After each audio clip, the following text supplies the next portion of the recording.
Il y a des nuits où le sommeil n'est pas un repos, mais une traversée silencieuse entre deux mondes. Et parfois, au cœur de cette nuit, un visage apparaît, un visage que l'on connaît, un visage que l'on a aimé, un visage que l'on a enterré. Tu ouvres les yeux au matin, le cœur lourd, l'âme troublée. Pourquoi lui? Pourquoi maintenant? Était-ce un simple rêve ou quelque chose de plus profond? Rêver d'une personne décédée n'est jamais anodin. Ce type de rêve laisse rarement le cœur en paix. Il réveille des souvenirs, des regrets, des questions que l'on croyait enfouies. Et très souvent, une pensée traverse l'esprit du croyant. Est-ce un message d'Allah? En islam, le rêve n'est pas seulement une image née du sommeil. Il peut être un miroir de l'âme, un rappel, parfois une miséricorde, parfois un avertissement subtil. Le prophète Mahomet sallallahu alayhi wa sallam nous a enseigné que certains rêves portent une vérité, une lumière, tandis que d'autres ne sont que des pensées confuses. Mais lorsqu'un défunt apparaît, le cœur du croyant s'arrête un instant, comme si le voile entre l'ici-bas et l'au-delà s'était entrouvert. Imagine un instant. Un père disparu qui te regarde sans parler. Une mère décédée qui te sourit doucement. Un ami qui t'appelle ou qui te fixe avec insistance. Pourquoi ces silences? Pourquoi ces regards? Pourquoi ces émotions si réelles que même le réveil ne les efface pas? Ces rêves touchent directement l'âme, car ils réveillent une vérité que nous fuyons souvent. La mort n'est pas la fin, l'âme continue son voyage, et le croyant, qu'il le veuille ou non, reste lié à ceux qui l'ont précédé. Mais attention, tous les rêves ne sont pas des messages divins, et tous les messages ne sont pas compris au premier regard. Certains rêves viennent apaiser, d'autres bouleversent. Certains réveillent la foi, d'autres exposent une négligence, un oubli, une dette spirituelle. Alors pose-toi cette question, sincèrement. Que ressentais-tu dans ce rêve? De la paix ou de la peur? Le défunt parlait-il ou gardait-il le silence?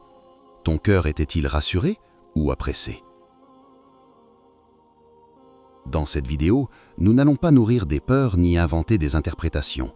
Nous allons plonger ensemble dans la sagesse islamique, dans les enseignements du prophète Mahomet sallallahu alayhi wa sallam et dans la compréhension spirituelle du rêve pour tenter de discerner quand un rêve est un simple reflet de l'âme et quand il peut être un rappel venant d'Allah. Car parfois, Allah ne parle pas par des mots, il parle par des signes. Et parfois, ces signes apparaissent lorsque le monde se tait, dans le silence profond du sommeil. Les rêves en islam entre lumière, âme et illusion.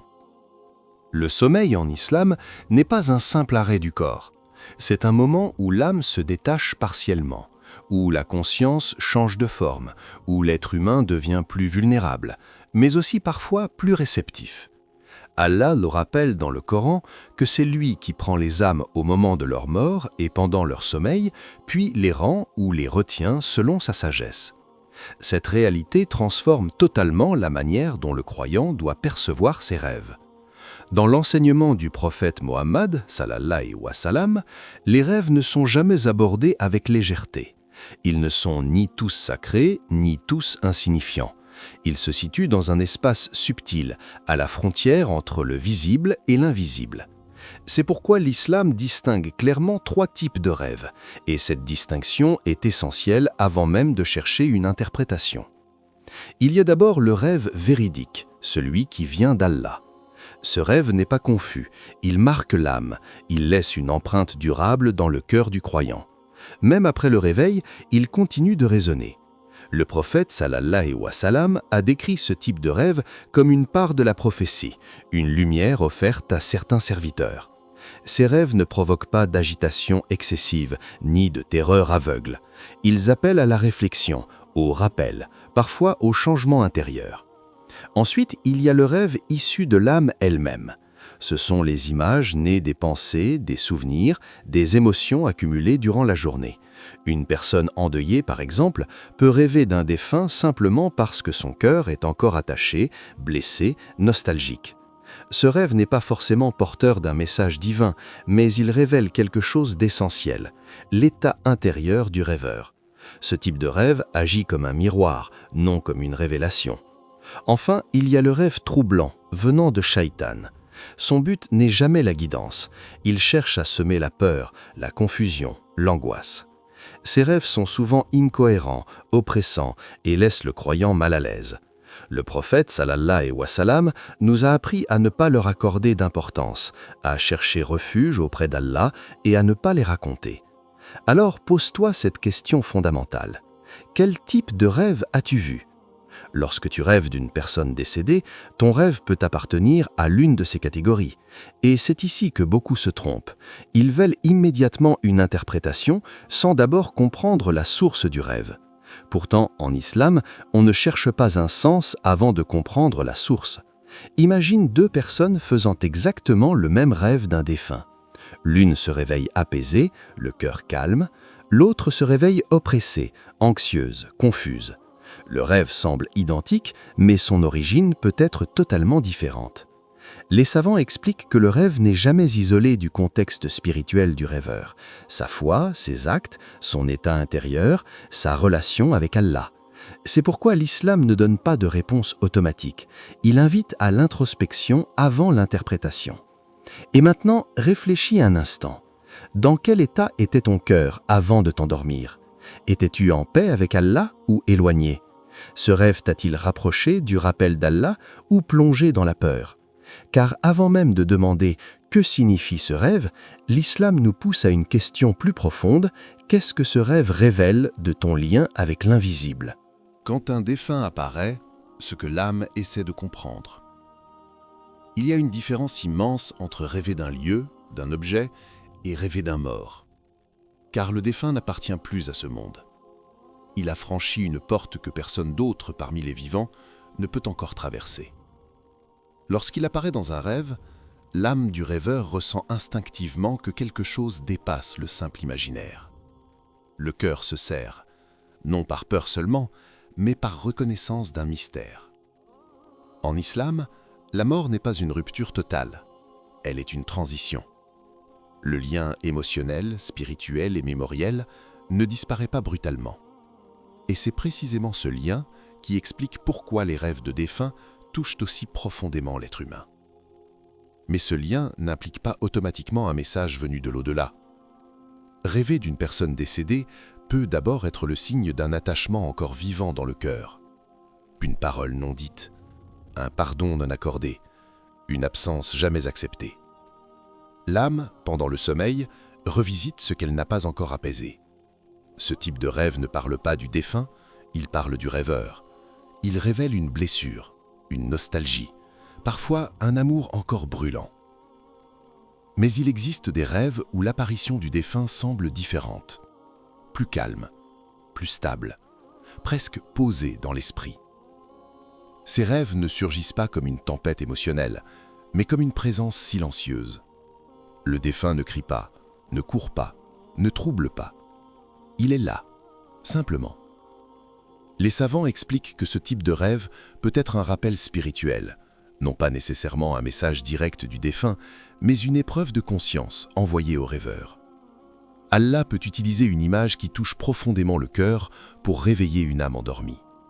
Et rien ne touche plus le cœur humain que la vision de celui qui a quitté ce monde. Imagine cette scène. Un homme rêve de sa mère décédée. Elle ne parle pas, elle ne sourit pas, elle le regarde longuement, puis disparaît. À son réveil, il ressent un poids étrange, pas de peur, mais une urgence intérieure. Ce jour-là, il prie comme il n'avait pas prié depuis longtemps. Il fait des invocations pour elle. Il change son comportement. Était-ce un message clair ? Non. Mais était-ce une guidance subtile ? Peut-être. En islam, Allah n'a pas besoin de mots pour guider. Il touche les cœurs. Et parfois, il touche le cœur à travers ce qui est le plus sensible pour nous. Cependant, il est dangereux de croire que chaque rêve de défunt est une communication directe. L'islam nous protège de l'exagération. Le monde de l'invisible est strictement encadré. Les âmes des morts ne circulent pas librement pour transmettre des instructions aux vivants. Croire cela ouvre la porte à la confusion et à la superstition. Alors, comment faire la différence ? Le critère n'est pas l'image. Le critère est l'effet du rêve sur ton cœur. Pose-toi ces questions, sans te précipiter. Ce rêve m'a-t-il rapproché d'Allah ou l'éloigné de lui? M'a-t-il poussé vers le bien ou vers la peur? Ai-je ressenti un appel intérieur au repentir, à la prière, à la miséricorde? Un rêve qui mène au rappel d'Allah ne doit jamais être rejeté avec légèreté. Mais un rêve qui mène à l'obsession, à la panique ou à des croyances non islamiques doit être arrêté net. Ainsi, avant de demander « Le défunt voulait-il me dire quelque chose ?», l'islam nous enseigne à demander « Qu'est-ce qu'Allah veut réveiller en moi à travers ce rêve ?» Le langage du silence quand le rêve devient interrogation intérieure. Il y a des rêves qui parlent sans prononcer un seul mot. Et parmi eux, les rêves de personnes décédées sont souvent les plus silencieux, mais aussi les plus lourds de sens. Le défunt apparaît, parfois immobile, parfois marchant lentement, parfois simplement présent. Aucun discours, aucun ordre, aucun avertissement clair. Et pourtant, au réveil, le cœur du rêveur est bouleversé. Pourquoi ce silence? Dans la sagesse islamique, le silence n'est pas vide, il est chargé. Il oblige l'âme à réfléchir plutôt qu'à recevoir passivement. Lorsque le rêve ne donne pas de message explicite, il pousse le croyant à se regarder lui-même. Le rêve ne devient pas une réponse, il devient une question. Rêver d'un défunt silencieux peut indiquer que le message n'est pas à entendre, mais à comprendre intérieurement. Car si Allah voulait transmettre une instruction précise, il le ferait par des moyens clairs. Le silence, lui, agit comme un miroir. Il renvoie le rêveur à son état spirituel actuel. Imagine une femme qui rêve de son frère décédé. Il est assis, le regard posé sur elle, sans colère, sans sourire. Elle tente de lui parler, mais il ne répond pas. Au réveil, elle ressent une gêne inexplicable, comme si quelque chose restait en suspens.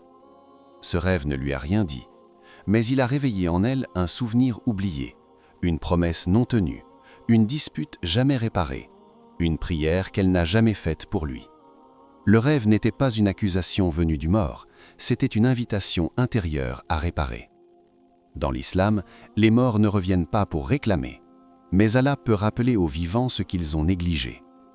Le silence du défunt peut aussi signifier que l'épreuve est du côté du rêveur, pas du défunt. Beaucoup de gens cherchent à savoir « est-il bien ? Est-il en paix ?» Mais le rêve ne vient pas toujours répondre à cela. Parfois, il détourne l'attention de l'au-delà pour la ramener vers l'ici-bas. Et si ce rêve ne parlait pas de lui, mais de toi? As-tu fait des invocations pour lui récemment? As-tu accompli des actes dont il aurait été fier? Vis-tu aujourd'hui d'une manière qui honore ceux qui t'ont précédé? Le silence dans le rêve agit comme une pause imposée, une suspension du bruit du monde. Il empêche l'interprétation rapide et oblige à la sincérité. Car l'âme, lorsqu'elle est confrontée au silence, ne peut plus se mentir aussi facilement. Il existe aussi des rêves où le défunt est silencieux, mais paisible. Son visage est détendu, son regard est doux. Ce type de rêve peut apaiser le cœur sans donner d'explication. Et cet apaisement, en islam, est parfois une miséricorde suffisante. Le croyant n'a pas toujours besoin de comprendre, il a parfois seulement besoin d'être rassuré pour continuer son chemin. Mais attention, le silence ne doit jamais être rempli par l'imagination excessive. L'islam met la garde contre le fait de prêter des intentions, des demandes ou des messages précis à un défunt sans preuve claire, car cela transforme le rêve en croyance et la croyance en erreur. Alors, la bonne attitude n'est ni l'obsession ni l'ignorance, c'est l'équilibre. Un rêve silencieux appelle à une action simple, le rappel d'Allah, la prière pour le défunt, l'examen sincère de sa propre vie. Et peut-être que la vraie question n'est pas « Pourquoi m'a-t-il rendu visite ?», mais plutôt « Pourquoi mon cœur avait-il besoin de le voir ?» Quand le défunt parle ou agit, entre réconfort, avertissement et responsabilité. Il arrive que le rêve ne soit plus silencieux. Le défunt parle, il agit. Il sourit, pleure, marche, donne quelque chose ou au contraire détourne le regard. Et à cet instant précis, le rêveur se réveille avec une certitude troublante, ce rêve n'était pas comme les autres. Les paroles entendues semblent gravées dans l'âme, comme si elles avaient traversé un voile. En islam, ce type de rêve demande une prudence extrême, non pas parce qu'il est faux, mais parce qu'il est puissant. Et tout ce qui est puissant peut élever ou égarer s'il est mal compris. Les savants expliquent que lorsqu'un défunt parle dans un rêve, on ne juge pas le rêve par la parole elle-même, mais par sa conformité aux principes de l'islam. Un rêve, même marquant, ne peut jamais contredire le Coran, la Sunna ou les fondements de la foi. Si la parole pousse vers le bien, le rappel d'Allah, la prière, la justice, la miséricorde, alors elle mérite d'être accueillie avec sérieux. Si elle pousse vers la peur, la désobéissance ou des pratiques interdites, elle doit être rejetée sans hésitation. Imagine cet homme qui rêve de son ami décédé. Dans le rêve, l'ami lui dit « N'oublie pas la prière, elle est plus lourde que tu ne le crois. » Aucune nouveauté, aucun secret caché. Mais au réveil, ces mots frappent son cœur plus fort que 1000 sermons. Ce rêve n'a rien ajouté à la religion, il a simplement ravivé une vérité déjà connue mais négligée. C'est souvent ainsi que se manifeste la sagesse divine, non pas en révélant l'inconnu, mais en réveillant l'oublié. À l'inverse, certaines personnes rêvent d'un défunt qui demande quelque chose de précis, nourriture, vêtements, argent, gestes symboliques. En islam, ces images sont interprétées avec retenue. Le défunt ne manque pas de rien de matériel, mais ces demandes peuvent refléter une responsabilité morale du vivant, faire des invocations, donner une aumône en son nom, réparer une injustice ou maintenir un lien familial qu'il chérissait. Il y a aussi les rêves où le défunt agit sans parler. Il donne un objet, il montre un chemin, il ferme une porte. Ces gestes symboliques parlent un langage que l'âme comprend avant l'intellect. Donner peut évoquer un héritage spirituel. Marcher peut symboliser une direction. Fermer une porte peut indiquer un attachement malsain à abandonner. Mais encore une fois, l'islam n'encourage jamais une interprétation isolée. Le rêve s'évalue à la lumière de la vie réelle du rêveur. Pose-toi honnêtement ces questions.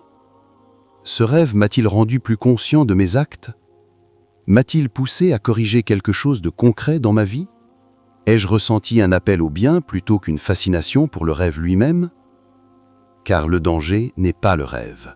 Le danger, c'est de s'y attacher plus qu'à la guidance claire d'Allah. Dans la tradition islamique, les plus pieux n'étaient pas ceux qui cherchaient les rêves, mais ceux qui, lorsqu'un rêve survenait, le traitaient avec humilité. Ils ne construisaient pas leur foi dessus, ils l'utilisaient comme un rappel, jamais comme une preuve.